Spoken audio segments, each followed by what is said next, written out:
Pour un nouveau love. Aujourd'hui, on va aborder une nouvelle pensée de merde, une nouvelle PDM justement sur la fatalité et voir quel est tout le système de pensée et toute la mécanique qui va avec elle.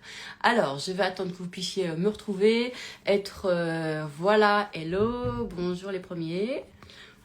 Alors, je pense que vous allez adorer parce que ça, cette mécanique de pensée, on la retrouve chez quand même pas mal de personnes qui créent justement du sentiment de tristesse, du sentiment de désespoir, du sentiment de parfois de colère et en même temps qui nous fait adopter en fait, en réaction à ça, un certain type de comportement. Ce qui va être intéressant pour vous, c'est de piger que déjà, on a vraiment de la chance parce qu'aujourd'hui, en 2024, c'est bon, maintenant, ça fait un petit moment qu'on sait qu'il y a notre système de pensée et que on commence aujourd'hui à réussir vraiment à faire un pas de côté, être en observation, enfin, peu importe les expressions qui sont utilisées, mais en tout cas, à être dans l'observation de ça, c'est-à-dire ne pas, on ressent de moins en moins que nous sommes notre système de pensée. Non, le système de pensée est un outil, d'accord, dont est doté notre corps, qui vient nous amener à tout un tas de choses, ok, mais ça reste qu'un outil. On peut pas, c'est absolument absurde de dire je suis mes pensées, d'accord. Aujourd'hui, en fait, quand je dis absurde, c'est que de quelqu'un qui n'a pas conscience que le système de pensée est un outil, oui, il va penser qu'il est ce qu'il pense. Mais en fait, on n'est absolument pas ce que nous sommes. Sinon, on ne pourrait pas changer ce que nous pensons.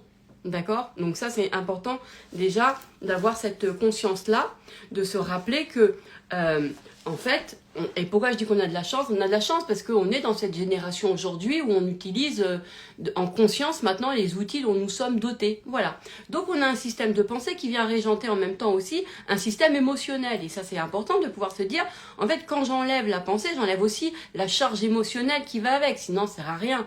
D'accord? C'est pas, sinon vous enlevez juste une phrase. Mais c'est pas, on veut pas retirer la phrase. On veut retirer justement cette empreinte émotionnelle qu'elles sont. Parce que vous finalement, une phrase, une pensée de merde, vous allez peut-être même pas l'entendre, vous allez en fait la ressentir dans votre corps et elle va venir vous influencer dans vos décisions, dans vos comportements, etc. et dans la lecture que vous avez de la société, du monde. Donc là, ce matin, je voudrais vraiment que on fasse un zoom sur le sentiment de la fatalité. Alors, c'est venu, voilà, ce matin, moi je préfère toujours, pour pas perdre mes fils, partir du réel. Donc le réel, là, c'est ma cliente, d'accord, de ce matin. Donc elle a un énorme sentiment que, en fait, finalement, ça sera, sa situation, ça sera toujours comme ça, qu'elle n'arrivera jamais à vivre ce qu'elle veut. Voilà. Et elle a vraiment un sentiment très fort comme ça, au point que même quand elle veut faire penser de merde, quelque part, il y a quand même un sentiment par-dessus qui est la croyance, d'accord, qui se confirme, qui veut se confirmer, qui dit « mais non, mais ça ne changera rien ». Alors, c'est hyper important que vous puissiez comprendre que, vous savez, les pensées de merde et souvent les croyances qu'on doit enlever, c'est celles en fait qu'on doit programmer, c'est celles qu'on prend le plus pour vraies. Donc c'est tellement vrai qu'on veut pas les dégager parce que on n'imagine pas que c'est celle-ci. En fait, en général, on va imaginer que c'est d'autres. Donc, il y en a quelques-unes pour lesquelles, qui sont peut-être sur la fin, et dans lesquelles on arrive à sentir, tiens, c'est celle-ci là qui m'énerve, tiens, celle-là, je vais l'enlever, d'accord? Mais il y en a qui sont encore bien ancrées comme une vérité. C'est le propre d'une croyance. Faut garder ça à l'esprit. Une croyance, c'est ce qui est vrai pour vous. Donc, si c'est vrai, vous n'allez pas avoir envie de l'enlever, d'accord? Donc, ce qui va être intéressant, c'est soit de vous dire comment dirais-je, je sais que moi, à travers mes loves, par exemple, c'est ce que je veux vous proposer, c'est d'être de plus en plus en conscience de ne pas être dupe du sentiment de vrai que vous pouvez ressentir de votre croyance, parce que de vous dire ce qui est le plus important, en fait, c'est que je sois heureux, c'est pas que j'ai raison. C'est-à-dire que moi, ce qui m'intéresse, c'est en fait d'avoir ce que j'ai envie, de vivre ce que j'ai envie. D'accord? Moi, je dis toujours à mes clients, de toute façon, avec moi, sache que tu auras toujours tort. Pourquoi? Tu auras toujours tort parce que si tu avais raison, tu aurais ce que tu veux. D'accord? Et ça, c'est important de pouvoir se dire ça. Donc, l'idée, c'est de faire preuve non pas d'humilité, mais de discernement là-dessus, et de se dire, en fait, c'est souvent l'ignorance. En fait, c'est de cette pensée de merde que l'on prend pour vraie. Elle est tellement vraie, on se dit, mais non, mais je peux pas. Et moi, ma cliente, par exemple, elle me dit, non, mais de toute façon, moi, je sais que j'y arriverai pas, c'est comme ça. Et même quand je lui fais faire l'exercice, non, non, mais je sais que ça va pas changer les choses. Ok, ou je n'y crois pas. D'accord? Alors, évidemment, dans Pensée de merde, et vous connaissez, l'idée, c'est d'aller connaître aussi le bénéfice. D'accord? C'est quoi, t'as quoi comme bénéfice? Pourquoi tu veux? Qu'est-ce que ça? Bon, voilà. Là, en l'occurrence, il n'y a pas forcément de bénéfice, ou même quand on en trouve, je trouve qu'ils sont un peu merdiques. Bon, puis après, il y a évidemment la posture de coach. Nous, on sent, voilà, en tout cas, moi, dans ce cas-là, moi, j'ai senti ce qu'il y avait. Et j'ai senti ce qu'il y avait, et je voulais vous partager pile exactement comment elle l'a vécu, d'accord, cette pensée de merde, et avec sa nuance à elle. Parce que peut-être que sur une même pensée de merde, il y a plein de nuances différentes, parce que les gens, ils sont tous différents les uns des autres, d'accord? Elle, c'est quelqu'un quand même qui croit depuis toujours elle a des croyances justement sur la profondeur des choses, sur l'éternité, sur voilà tout ce qui dure, tout ce qui est profond, tout ce qui est éternel, voyez? Donc elle ressent ça. Et donc d'ailleurs dans ce qu'elle désire, c'est toujours des désirs de choses qui sont éternelles. Donc par exemple un âme sœur, c'est une mission de vie, voyez, c'est vraiment tout ce qui va ce qu'elle va pouvoir projeter en fait à long terme, d'accord? Et dans ses croyances, ben voilà, c'est elle croit à l'au-delà, elle croit à une vie après la mort, elle croit aux anges, elle croit à Dieu, elle croit elle a une très forte spiritualité, elle croit aux choses qui sont écrites, d'accord? Donc on sent que parce que c'est intéressant. Moi, c'est ce que j'aime le plus quand je travaille avec vous, c'est connaître aussi l'univers de la personne, d'accord? Donc, son univers, il est quand même empreint de cette notion d'éternité et de profondeur, voilà, qu'amène d'ailleurs souvent la spiritualité. Alors, il y a des gens qui, dans une spiritualité, ils sont très dans tout est en mouvement, tout bouge tout le temps, etc. Moi, je sais que je n'ai pas non plus cette spiritualité-là. J'ai plutôt la spiritualité comme celle de ma cliente, une spiritualité de choses éternelles en fait. Voilà, c'est comme si infini, éternel, illimité. Moi je ressens ce truc-là. Voilà, bref.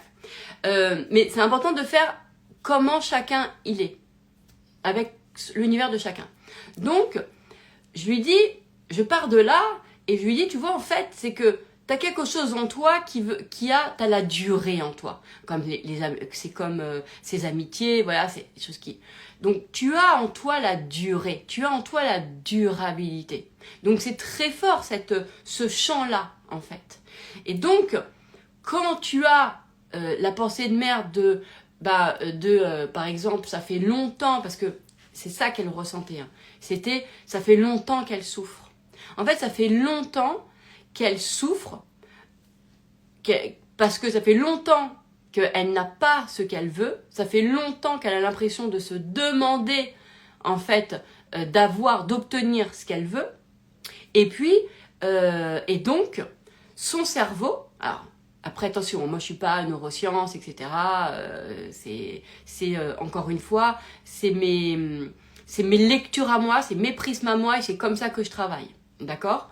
Donc, pour moi, elle en a fait une croyance de règle qui est due aussi à son empreinte sur la durabilité. Ça veut dire que,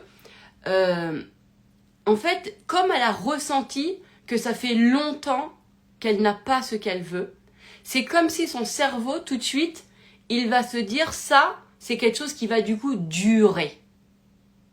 Vous voyez? Donc, après, je pense que cette pensée, elle peut coller pour plein d'autres personnes qui n'ont pas forcément le truc de la durée, mais qui vont avoir, par exemple, cette notion de fatalité. D'accord? En eux, très présent. Vous savez, ce truc de je peux rien faire. Je pense que, voilà, moi en tant que coach, j'ai beaucoup de clients et je pense que beaucoup de clients ont ça aussi, cette mécanique de fatalité. On a des clients qui viennent quand même et qui ont cette empreinte de non mais j'ai l'impression que ça changera jamais. Et en fait, ils vous prennent même pour confirmer que même avec vous, ça ne fonctionne pas. Vous voyez, mais sauf que nous, on est quand même un peu plus, normalement, on est un peu plus éveillé que ça, mais on la voit cette croyance-là, d'accord? Donc ça, c'est très important de ça.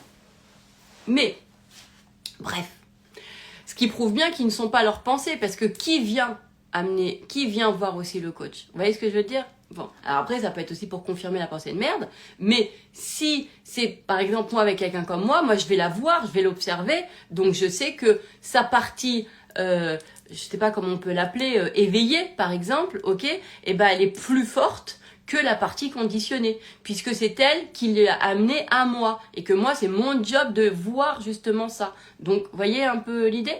Allez, on revient sur ce sentiment-là. Donc, l'idée, le sentiment, justement, que ça durera toujours. C'est que, mais c'est vraiment une croyance de règle, c'est comme ça fait longtemps, en fait, eh ben, je me fais croire que ça sera toujours comme ça. Vous savez, le cerveau, finalement, lui, il est là, enfin, ou l'inconscient, ou ce que vous voulez, l'appeler comme vous voulez, hein, l'esprit conditionné, tiens, c'est très bien appelé comme ça, l'esprit conditionné. L'esprit conditionné, l'esprit qui conditionne. Tiens, comme ça, on ne sait plus, hein, le cerveau, le machin, inconscient et tout, bon bref. Celui qui conditionne, là, l'esprit qui conditionne, lui, en fait, il est là pour nous faciliter la vie. Il sait pas ce qui est bien, ce qui est mal, il réfléchit pas comme ça, lui. Lui, en fait, il est là pour venir, justement, nous faciliter les choses et créer beaucoup de raccourcis. Donc, il va créer des raccourcis. Donc, si, je sais pas, au bout de 2 fois ou une fois, il se brûle avec le feu, il a compris, ok, ça brûle, le feu, ça brûle, ok, l'information, elle est là. D'accord? Donc, ça va être simple. Donc, là, en l'occurrence, pour ma cliente, c'était vraiment, et je pense que vous pouvez, peut-être que ça va vous parler, d'accord? Et c'est vraiment important de le voir en mécanique de pensée, ok?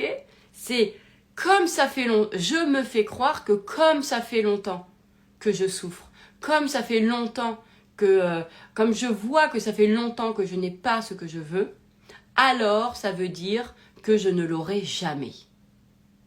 Vous voyez l'idée ou pas? C'est vraiment ça. Donc, moi j'appelle ça une croyance de règle. C'est-à-dire que c'est comme il y a ça, s'il y a, ou des fois c'est comme il y a ça, alors ça veut dire ça. C'est pareil que si c'est ça, ça veut dire ça. Ok? Ça s'appelle une croyance de règle.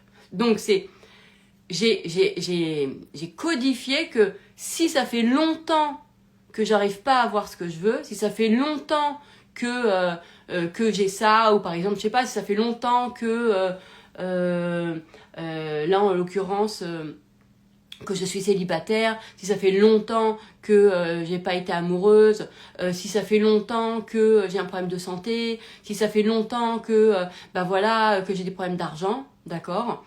Eh bien, ça veut dire que j'en aurai jamais. Ça veut dire que je serai jamais amoureux. Ça veut dire que... Et il y a même des gens que j'ai entendus qui pensent que du coup, ça veut dire que je suis destinée à ne pas en avoir. Et qui finissent par s'adapter à cette pensée-là et à aller chercher, pour confirmer leur croyance qu'ils l'auront jamais, en fait, eh bien, des thèmes astrologiques, ils vont leur dire, désolé, parce que, en fait, Valentin, il arrive dans 8 ans, quoi. Bah ouais, voilà. Maintenant, en fait, t'es venu là pour régler la lignée familiale du célibat.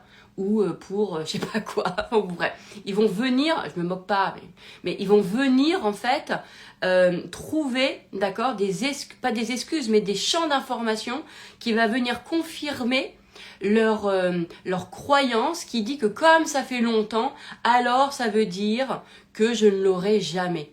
Et là, il y a beaucoup de personnes qui peuvent sentir le sentiment de fatalité. Donc on peut avoir le sentiment de fatalité, on peut avoir le sentiment de destinée, genre voilà, c'est mon destin, je serai jamais amoureuse, heureuse, moi j'aurais jamais, je serai toujours abonnée à je sais pas quoi, moi j'aurais jamais ceci, moi je serai jamais cela. D'accord? Donc ça c'est important et de savoir vraiment quand vous avez ça, parce que en fait d'avoir cette clarté de sentiment, de croyance, de parce que ça fait longtemps, je finis par croire que ça n'arrivera jamais. D'accord? Et il y a un moment donné, c'est tellement douloureux de résister à ça, d'accord, que je vais aller la confirmer et m'y abandonner complètement en voilà, me disant non mais de toute façon je suis mieux toute seule, je suis mieux célibataire. Non, mais de toute façon, moi, j'en veux, moi, de l'argent, de toute façon, j'en veux pas. Puis je pense que, non, mais de toute façon, puis mon problème de santé, mais, ouais, mais tu sais, en même temps, mon problème de santé, moi, il me permet de pas faire comme ci, de pas faire cela, ou je sais pas quoi, ou, vraiment, après, on va venir trouver l'histoire, en fait, qui va permettre de maintenir le truc. Et ça, c'est de la merde, en fait. D'accord? En tout cas, moi, je pense que si vous regardez ce love, c'est que vous en avez fini avec ça. Sinon, vous le regarderez pas et vous resterez encore dans votre truc. Donc, ce qui va être important, c'est d'aller le dégager en pensée de merde, ok? Et de vous rappeler que vous n'êtes pas ça. Évidemment, ça reste la clé de tout. En tout cas, celle que je vous propose, c'est, ok, ça reste, c'est un système de pensée, c'est un conditionnement. C'est-à-dire que mon esprit qui conditionne, voilà, il a jugé, pour X raisons, on s'en tape, d'accord, que tiens, bah oui, il a fait cette règle que comme ça fait longtemps, alors ça veut dire que toujours il y aura ça. Ok. Donc, ce qui va être important, c'est d'aller déchirer en pensée de merde. Alors, comment on fait la pensée de merde? Vous connaissez, c'est facile. C'est déjà, on se met en hauteur, ok, de ce système de pensée. C'est-à-dire qu'on sait que là, c'est ok, c'est je suis l'observateur, je suis la partie éveillée, je regarde, ah, je suis contente, voilà, je suis en 2024, je suis contente de faire partie à cette génération, de cette ère où je sais que mon système de pensée, c'est un outil et que je viens, voilà, l'ajuster, le corriger, le reprogrammer, etc. Et c'est ok, et c'est les nouvelles modes de vie en fait. D'accord? C'est-à-dire que ça, c'est intégré à nos modes de vie. C'est pas parce que vous avez des problèmes que vous faites ça. C'est parce qu'aujourd'hui, vous êtes éveillé. C'est parce qu'aujourd'hui, en fait, on fait avec, on est en conscience beaucoup plus de ce dont nous sommes dotés, dont le système de pensée. C'est la base. Quand je dis la base, c'est ne vous voyez pas, ah ouais, je fais ça parce que j'ai des problèmes. Ne faites pas ça parce que vous avez des problèmes. Vous faites ça parce que aujourd'hui, vous savez, d'accord, que le système de pensée est un outil. Ça n'a rien à voir avec vous. Enfin, ça fait partie de vous, mais vous n'êtes pas ça. Et que dans les nouvelles habitudes, dans nos nouveaux modes de vie, il y a la programmation et la déprogrammation. Et oui, d'accord, voilà, c'est tout, c'est une nouvelle habitude, c'est rien à voir. Et moi vraiment, en tout cas, pour ceux qui suivent sur mon compte, c'est important. Moi je suis pas thérapeute, donc l'idée c'est pas d'aller voir dans vos je sais pas quoi, d'accord. C'est vraiment pour ceux qui aujourd'hui sentent ok, il y a un outil, ça veut pas, c'est pas parce que vous savez qu'il y a un outil que vous ne souffrez pas, on est bien d'accord, parce que c'est tellement bien fait cet outil, en fait, qui provoque les émotions pour nous faire, pour nous faire ressentir la pensée de merde et la mécanique de pensée. D'accord? La mécanique de pensée, elle s'associe à une mécanique émotionnelle. Évidemment. Donc, quand on va aller dégager cette pensée de merde sur comme ça fait longtemps que les choses m'arrivent pas, ou comme ça fait, alors ça peut être dans les deux sens, hein. C'est-à-dire que d'un côté, vous pouvez vous dire, ça fait longtemps que ça m'est pas arrivé, donc j'ai l'impression que ça arrivera jamais, ou vous pouvez dire, ça a toujours été comme ça, donc ça sera toujours comme ça. Ok? Croyance de règle. On est content ou pas? On est content d'être là parce qu'on se dit attends, on est samedi matin, c'est cool, tiens, je vais aller m'ajuster dans mon système de pensée et tout va bien, rien à voir avec vos problèmes. D'accord? Attendez, je lis ce que vous avez. Ce que vous m'avez écrit. C'est vrai, beaucoup de personnes ont des problèmes et ne font pas de dev perso. Nous, on le fait car on le sait. Voilà. Donc, l'idée, c'est ça. Hein, le point de départ, ce qu'on fait là avec les... moi, quand je vous propose, que ce soit mes programmes ou les pensées de merde, etc., c'est quelque chose qui correspond à notre génération. Parce que maintenant, on fait avec nos outils internes. Tout va bien, ok. On fait aussi avec des outils externes et des outils internes. Quel est le rapport avec nos problèmes? Aucun. Le point de départ n'est pas le problème. Le point de départ, c'est la connaissance de nos outils personnels, internes, de ça, et qu'on utilise aujourd'hui en conscience pour aller justement réajuster, créer nos vies, ok, et lire d'une façon qu'on a envie, qui nous fait plaisir, qui nous rend heureuse, qui nous donne le sentiment qu'on a envie, d'accord? C'est ça l'idée. Donc là, on est sur la croyance de règle. Moi, je voudrais vraiment que vous compreniez ce que c'est que cette croyance de règle. si je pense ça, alors c'est ça. C'est une espèce de déduction. Ok? Ou bah, comme c'est comme ça veut dire que machin. Donc là, on est là. Donc, en pensée de merde, vous allez poser sur le papier. Ok, ce que je me fais ressentir. Et là, ok, vous posez. Vous mettez des guillemets, vous connaissez pensée de merde. Vous mettez des guillemets. Et vous mettez en fait, bah, comme ça fait depuis longtemps que nanana, ou comme jamais par exemple, bah, comme jamais j'ai été amoureuse, d'accord, ou ou si c'est par exemple, bah, comme je souffre depuis toujours, d'accord, eh bien je me fais croire que je souffrirai toujours, ou que bah, les choses ne changeront jamais. D'accord? Donc, ou que je serai jamais amoureuse. Donc là, l'idée dans cette phrase, je vous fais plusieurs propositions, hein, c'est de comprendre qu'on vient aujourd'hui enlever cette croyance sur la déduction de parce que ça fait longtemps.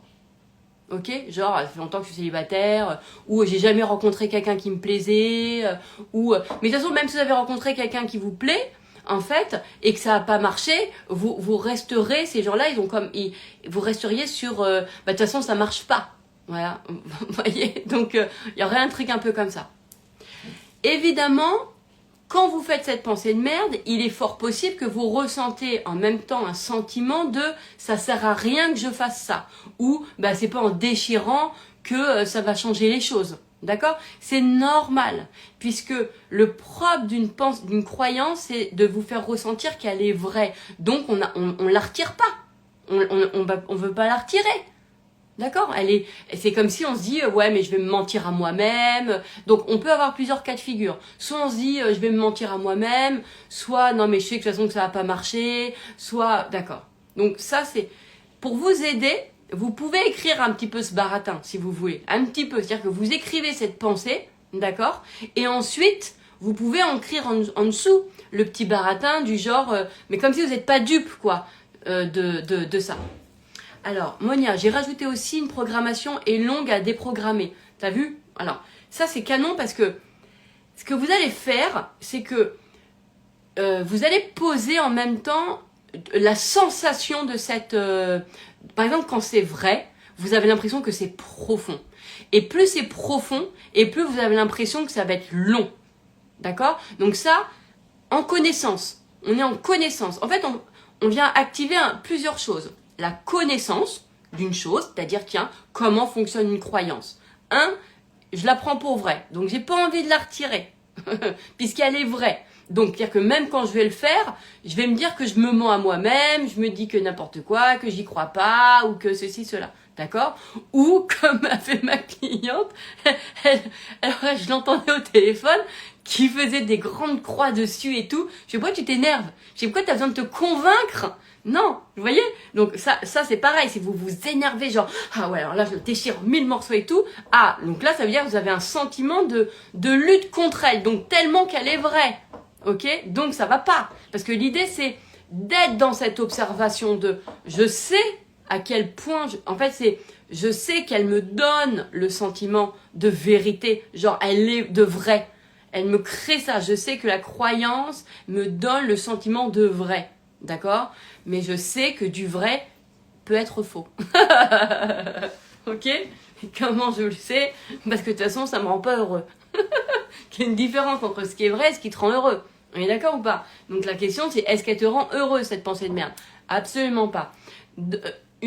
Très important dans ce lot là sur la fatalité, sur ce qui est long, sur ça viendra jamais et tout, ok? C'est que c'est ce que Monia effectivement dit, d'accord? C'est le sentiment de c'est long à déprogrammer. Moi, c'est pour ça, je vais vous dire un truc, c'est un tips de coach que je vous donne, mais c'est pour ça que dès que mon client il dit ouais mais tu sais c'est parce que quand j'avais 3 ans et tout, je fais laisse tomber. Laisse tomber. Pourquoi? Parce que plus en fait il associe ce qu'il a vécu aujourd'hui à son enfance, ou à sa grand-mère, ou à sa lignée, ou à ses 4 générations, ou à sa vie postérieure, ou je sais pas quoi, d'accord? Et plus il aura le sentiment que ça va être compliqué, et profond, et ancré, et difficile à déprogrammer. voyez ce que je veux dire? Donc, c'est pour ça que, en tips, et bon, après vous connaissez, hein, n'associez rien, on s'en fout de savoir d'où ça vient. On s'en tape, on s'en bat les ailes. On s'en bat les ailes de savoir que ça vient de quand vous avez 3 ans, de votre arrière-grand-mère, de votre oncle, on s'en tape. D'accord? L'idée, et même de Neptune, des étoiles, vous êtes dépendante de, bah ouais, quand est-ce que le carré de Neptune, là, il se barre, là, parce que, il m'a dit 8 ans, c'est long, là. Tu vois, on s'en fout, de toute façon. Ce qui va être important, c'est vraiment de se dire que plus je me fais... En plus, c'est ça, hein, c'est plus je le rattache à mon enfance, et plus je vais avoir l'impression que c'est ancré parce que je ressens que c'est dans mon histoire. Ah, mon histoire. C'est moi, ah, c'est ma vie, ma life, mon histoire. Alors, si ça touche à mon histoire, ma vie, ma life, ça va être, ouais, ça va, putain, toute une vie, quoi, pour retirer ça. Tu vois, c'est ça. Pourquoi? Parce que on a conditionné l'histoire de sa vie à quelque chose d'ancré. Donc, si vous associez vos pensées de merde à votre vie, à votre histoire de vie, ça va être quelque chose, vous allez ressentir encore plus l'ancrage, d'accord? Alors que si vous vous dites que c'est, et moi c'est ce que je vous dis depuis 4 ans, je vous propose depuis 4 ans que c'est de vous dire simplement, c'est juste un système de pensée, d'accord? C'est vous, c'est parce que on nous a appris que à faire le lien avec quand j'avais 4 ans, c'est quand ma grand-mère, on nous a appris ça. Donc on va chercher le oui mais ça vient d'où, mais plus en fait ça vient d'où et plus ça vient de loin et plus vous aurez l'impression que ça va être difficile à enlever, alors qu'au final vous pouvez très bien vous dire attends, c'est juste un système de pensée, c'est juste mon cerveau qui a créé cette croyance de règle. Ok, ça n'a rien, on s'en fout, ça n'a rien à voir avec mon passé, mon machin, ça a à voir avec le fonctionnement avec la construction d'une croyance. Voilà avec quoi ça a à voir. Et ça ne fait pas du tout la même chose. On est d'accord ou pas? On est d'accord ou pas? Quand en fait, vous le ramenez à ça a à voir avec le fonctionnement d'une croyance et non, ça a à voir avec quand j'avais 3 ans, ça change tout. Bah, vous allez voir. Faites-le. On est d'accord ou pas? Bien sûr qu'on est d'accord. Moi, je sais qu'on est d'accord. Je vois un coup. Donc, ce qui va être intéressant, c'est de pouvoir se dire que donc on se dit oui c'est ça, l'automatisme de pensée, c'est la même chose. Donc c'est un automatisme de pensée, c'est la création de la croyance, c'est tout ce qui est en fait comment ton système de pensée se crée. Voilà, ça a à voir avec comment se crée ton système de pensée. Ça n'a rien à voir avec votre histoire personnelle. Et là, déjà, on change de paradigme. On change de paradigme, puisque finalement, les points de départ ne vont plus être papa, maman, mes blessures, derrière, devant, à droite, à gauche, mes 15 vies et je sais pas quoi. Non, ça va être avec comment mon système de pensée se crée. Ça fait du bien, non? Ça ne fait pas du bien, là, déjà, de se dire ça? Ben si, déjà, ça change tout. Parce que ça colle moins à la peau. Vous trouvez pas? Ben moi, je trouve. Ça colle moins à soi. Vous voyez? Puis on a moins envie de chialer, quoi. Bon, ok. De toute façon, les gens, je me moque pas des gens qui pleurent, rien à voir. De toute façon, si vous me regardez, c'est que vous pouvez complètement entendre ça. Ok, donc sinon je vous énerverai, vous direz ah non mais moi j'ai besoin de, j'en suis pas encore là, moi j'ai besoin là pour le moment d'aller encore reconnaître des choses en moi, ce qui est tout à fait normal et légitime, et je comprends, hein. Il y a des étapes peut-être pour certains ou pas, et puis il y a des sensibilités, ok, d'accord. Donc là, moi, je vous fais avec ce que je suis, comment je suis, et je le fais comme ça. Ok? Donc l'idée, c'est de se dire ça. C'est comment mon système de pensée il est. Donc je le dissocie complètement de mon histoire. J'abandonne l'histoire. Ça fait 4 ans que je vous le dis. Abandonnez l'histoire de vie. On abandonne. On s'en tape. En plus, on s'en tape. De toute façon. D'accord? Et là, en faisant ça, c'est... du coup, j'enlève l'ancrage. J'enlève les racines. J'enlève la sensation de... c'est ce que je suis. C'est moi. Tu vois, parce que ça, je le retrouve beaucoup, hein, en tant que coach, on retrouve beaucoup de gens qui, dès que de toute façon c'est associé à son histoire, on a l'impression que ça va être trop dur. Ouais, mais tu vois, quand j'y pense, moi depuis toujours, hein, je n'ai jamais été heureuse en amour. Hein. Donc je connais pas, j'ai jamais connu ça. Tu vois, c'est encore le système de moi, mon histoire, moi, truc et tout. Mais vous n'êtes pas votre histoire humaine. Vous n'êtes pas. En fait, ça, c'est un champ d'information, l'histoire humaine. On fait un champ d'information. Mais vous êtes aussi plein d'autres choses. Vous êtes aussi à plein d'autres endroits. Vous êtes aussi un être spirituel qui pense avec une forme de spiritualité. Donc là, je sais pas, il y a des gens qui peuvent avoir, qui pensent pas avec le système de pensée, mais qui ont des visions, qui sont dans des machins. Enfin, on a plein de systèmes en fait. On est plein de choses. On est plein. Aujourd'hui, je trouve qu'en 2024, mais ça c'est personnel, hein, voilà. Enfin moi, depuis un petit moment, comme je vous le dis, c'est obsolète de se regarder à travers son histoire de vie. C'est obsolète.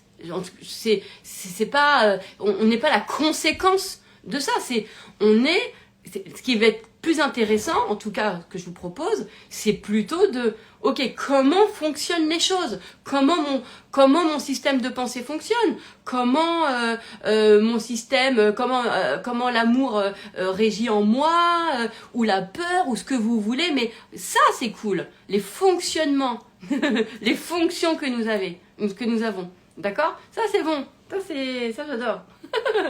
Donc, ce qui va être intéressant, c'est de pouvoir... donc, on va enlever ça comme système de pensée. D'accord? Quand je fais PDM, là par exemple pour ma cliente, moi je lui fais aussi écrire les mots-clés qui sortent quand elle déchire la PDM. Donc là, en l'occurrence, c'était... je me fais croire... Enfin, ce que je ressens, c'est comme je souffre, croyance de règle, comme je souffre depuis toujours... je souffrirai toute ma vie. D'accord? Comme je souffre depuis toujours, je souffrirai toute ma vie. Alors l'idée, évidemment, c'est, en fait, tu souffres de quoi? Bah, évidemment, elle souffre de la pensée. Alors, il y a deux choses. Il y a le moment, c'est très important. C'est comme la douleur et la souffrance. D'accord? La douleur, elle est inévitable dans une vie. Enfin, vous voyez ce que je veux dire? La douleur. C'est la souffrance qui, elle est évitable, ok? Mais la douleur, je sais pas, moi mon chat il meurt là tout de suite maintenant, je souffre, d'accord? Non, je souffre pas, j'ai mal, pardon, j'ai mal, j'ai une douleur, d'accord? J'ai une douleur. Ton mec il te quitte, machin, t'as la douleur de, ok? Et encore tu pourrais ne pas, dans certaines circonstances. Ce qui, en revanche, c'est la souffrance, c'est-à-dire c'est ce que tu te racontes de cette douleur. D'accord? C'est elle, en fait, qu'il faut retirer et c'est elle qui sert à rien dans nos vies, c'est elle qui nous alourdit. D'accord? Et vraiment, faut faire le distinguo entre la douleur et la souffrance. La souffrance, c'est vraiment ce qu'on se raconte, en fait, par rapport à notre douleur. C'est vraiment le côté, ah bah voilà, c'est comme... la souffrance, c'est tout ce qu'on se raconte. Par exemple, votre père, il a quitté le foyer. Alors la douleur, il quitte en fait, de la séparation, d'accord. Et la souffrance, ça va être en fait, il m'a abandonné, je suis abandonnable. Donc toute ma vie en fait, je vais avoir un problème avec les hommes. Toute ma vie, je serai abandonnée. Je pourrai jamais faire confiance. On peut pas m'aimer, je suis pas aimable. Voilà, c'est tout ça la souffrance. D'accord? Donc, en revanche, il y a la douleur de l'événement. Mais ça c'est... D'accord? C'est normal, j'allais dire. Donc, c'est vraiment cette souffrance. Donc, elle, en l'occurrence, c'était d'aller enlever quelle était la... Derrière le mot souffrance, c'est quoi, en fait? Ok? C'est quoi? Évidemment, il y a eu il n'y a pas d'amoureux, il y a une solitude, une solitude qui est là, qui est de se dire que elle sera jamais amoureuse en fait, car rentrera jamais son âme sœur, parce qu'en fait elle croit en plus à son système d'âme sœur, ok, et que et en fait de cette douleur qu'au départ elle a ressentie de j'ai pas d'amoureux, c'est devenu une souffrance de j'en aurai jamais, voilà, c'est ça, je pourrais jamais être aimée, je pourrais jamais, d'accord? Donc c'est ce qu'on se raconte de la douleur. Donc là, ce qui va être important, et ça on peut le retrouver, mais je vous en ferai d'autres loves, j'en ai déjà fait plein des loves là-dessus, mais il faut quand même, c'est toute la maturité qu'on peut avoir sur nos émotions, d'accord? Ça c'est vraiment, j'en parle déjà souvent, mais c'est comment en fait certaines émotions, on est est-ce qu'elles ont... est-ce qu'on sait les maturer finalement? Est-ce qu'on a un esprit mature par rapport à certains de à nos émotions? Bref, si je rentre dans le sujet, là je vous refais un love là-dessus, donc ça va pas. Je reste sur ma pensée de merde. Donc on va aller déchirer dans la pensée de merde, ok, je me fais ressentir. En fait, c'est comme je suis seule depuis toujours, je serai toujours seule. Voilà. Comme j'ai jamais connu l'amour, je le connaîtrai jamais. Donc vous allez vous créer et poser ça.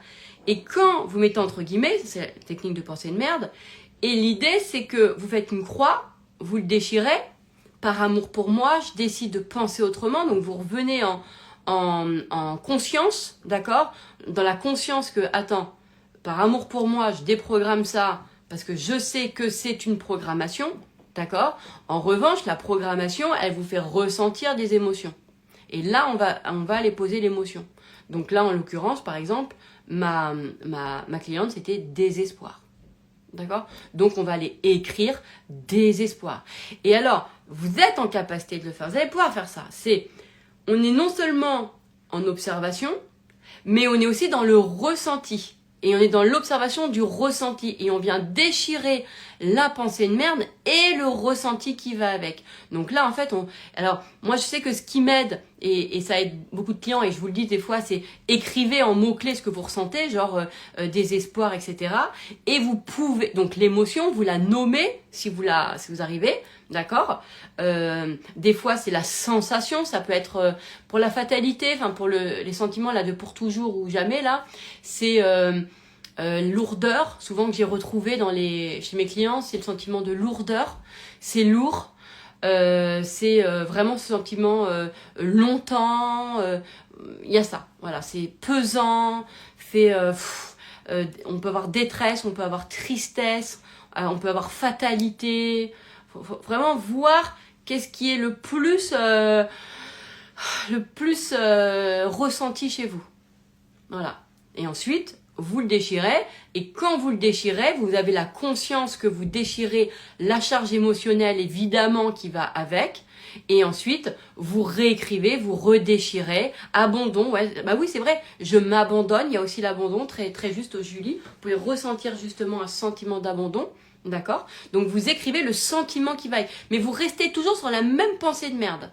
D'accord? Vous gardez toujours en fait, parce que c'est comme le tuteur, quoi. Vous voyez? On garde la même pensée de merde, mais on enlève toute la charge émotionnelle qu'il y a derrière. Voilà, simplement. Et après, on refait une croix dessus, pardon. On redéchire par amour pour moi. Je décide de penser autrement. Je suis en observation. Je sais que je suis en 2024. Là, je suis en train de traiter mon système de pensée, parce que je sais comment il fait. Tiens, il s'est fait une croyance de règle, sympa le gars, il s'est dit tiens, bah s'il y a ça, ça veut dire ça, ok. On met pas plus d'histoire dessus, on met juste l'histoire c'est comme ça que le cerveau, que la croyance elle crée, on la relie pas à son histoire. Ce qui va être intéressant en revanche, quand vous sentez que c'est profond ou que c'est là et tout, c'est écrivez-le à ce moment-là, système de pensée. Moi, je sais que sur beaucoup de pensées de merde, des fois, quand je vois que c'est tellement vrai, quand je vois le truc, et ben je l'entoure, je fais une flèche et je mets en dessous conditionnement. Pour rappeler à mon cerveau, ça, là, ce que tu déchires, c'est un conditionnement, c'est pas ton histoire, c'est pas toi, c'est pas... Excusez-moi, il y a Santos, bah vas-y, viens mon pépère. Voilà. Voilà, il réussit. Voilà, à rentrer. Donc, et alors je vais terminer d'ailleurs de toute façon là-dessus. Donc, mais aidez-vous de la conscience que c'est une croyance. Vous pouvez écrire automatisme de pensée. Vous pouvez écrire croyance limitante sur certains si ça vous dit, ok. Conditionnement, moi je sais que conditionnement, je fais une flèche et en dessous je mets conditionnement. Est-ce qu'il y a des questions par rapport à ça? Ça va? Tranquille? Et ensuite, vous déchirez jusqu'à temps que, comme de toute façon, la véritable vérité est à l'intérieur de vous, ok? Quand vous allez quand vous allez déprogrammer la vraie fausse vérité, là, le truc machin, il y a votre matrice originelle qui va se révéler. Donc ensuite, vous allez avoir c'est comme si, en gros, derrière, vous allez avoir vos vraies pensées à vous qui vont émerger. Les pensées merveilleuses, d'accord? Et ça, en fait, elles émergent au fur et à mesure de déchirer la pensée de merde dans la conscience, que ça reste un système de pensée, ok, etc. Puis que notre système de pensée nous aide en fait à simplement nous ressentir, voir les choses, etc. etc. etc. Voilà. Est-ce qu'il y a une question? Je regarde, est-ce qu'il y a des questions? Ou pas? Hein, mon Santos. Alors, est-ce que c'est clair ou pas? Dites-moi. On a aussi tendance à essayer toujours de comprendre et de mettre du sens à travers ce qui nous arrive. Bah, pas chez moi. Hein, moi, ça fait 4 ans que je vous dis que de pas faire ça. Enfin, ça fait 4 ans que je vous dis arrêtez de mettre du sens à de la merde. D'accord? C'est ça. Peut-être que vous avez besoin de ça, mais des fois, ça ne nous rend pas service de mettre du sens. Il vaut mieux dire, bah non, j'accepte que... J'ai pas envie de me dire que ça a du sens. J'ai pas envie de me dire ça, en fait. Simplement. Et puis on nous a appris à toujours aller chercher le d'où ça vient, le pourquoi. Mais on peut aussi se dire que d'où ça vient, bah de comment est née une croyance, comment une croyance se crée, comment mon cerveau il associe, il fait une croyance de règle. Voilà, je peux. Et ça, ça c'est un meilleur c'est un meilleur comment ou d'où ça vient. C'est une meilleure origine que ça vient de mon histoire. Parce que quand ça vient de son histoire, on a l'impression qu'il nous faut une vie entière pour retirer nos programmations. Et alors plus ça vient de l'enfance, et alors là plus on se dit oh ouais là alors les lignées c'est la même chose quoi, tu vois. Donc bon, après c'est chacun son terrain de jeu, d'accord, et ses croyances et ses trucs, mais ça va être c'est vraiment important. Alors, oui, le cerveau aime bien ça pour se rassurer. Ouais, mais moi je pense que c'est aussi nous qui lui avons dit ça. Hein. C'est nous aussi, on dit au cerveau qu'il a besoin de... tu vois, on donne aussi des explications à tout aussi, tout simplement. Si tu étais né directement dans une culture qui t'avait dit bah tiens, voilà, tiens, je te donne un mode d'emploi, sache que tu es constitué d'un système de pensée, que ton cerveau, lui, pour simplifier la vie, ce qu'il fait, c'est beaucoup de raccourcis. Donc, il crée aussi des croyances de règles. Hein. Donc, quand tu crois ça, alors, du coup, il se dit que si tu crois ça, alors ça veut dire ça. Voilà, par exemple. Vous voyez? Voilà. On est bon? On est tout bon? Allez. On est tout bon? Lui, il est content. Il s'est installé. Tranquillement. Ah, j'ai du rouge à lèvres et quand je lui fais des bisous, c'est embrasser un chat avec du rouge à lèvres, c'est pas glop. J'espère que ça va vous aider. Faites-moi des retours évidemment, comme d'hab. Hein, l'idée, c'est surtout ça. Hein, moi, c'est de voir si ce que je vous ai partagé, en fait, a pu vous aider et transformer les situations. Et on est content d'être en 2024. Ok? On est contente. Ça s'appelle l'herniosique. L'herniosique, ce besoin de sens. Ok. Bah écoute, le sens, c'est comment la croyance se crée. Hein? Ça, c'est du vrai sens. Je vous embrasse. Bon, bah voilà, je lis ce que vous... Bon, c'est bien. Ça vous a aidé? Bon, bah vous me mettrez en commentaire, d'accord? Mettez-moi ça en commentaire et je vous le mettrai tout à l'heure en format podcast. Voilà, je vous embrasse. Et quand vous écoutez les podcasts, revenez sur ma page Insta et faites-moi un petit truc dessus. En fait, comme ça, en plus je vois rien des podcasts, j'ai toujours pas capté comment on lit les trucs, les commentaires, donc j'ai toujours pas, je sais toujours pas comment ça marche, je sais juste que vous pouvez les écouter, et voilà. Donc faites-moi des retours sur Insta, ça serait vraiment très sympa. Hein? C'est bon toi? T'es content? Eh oui, il est content. Allez. Oh là là, l'autre. Comment il est, hein? Plein de love, plein d'amour. Je vous embrasse.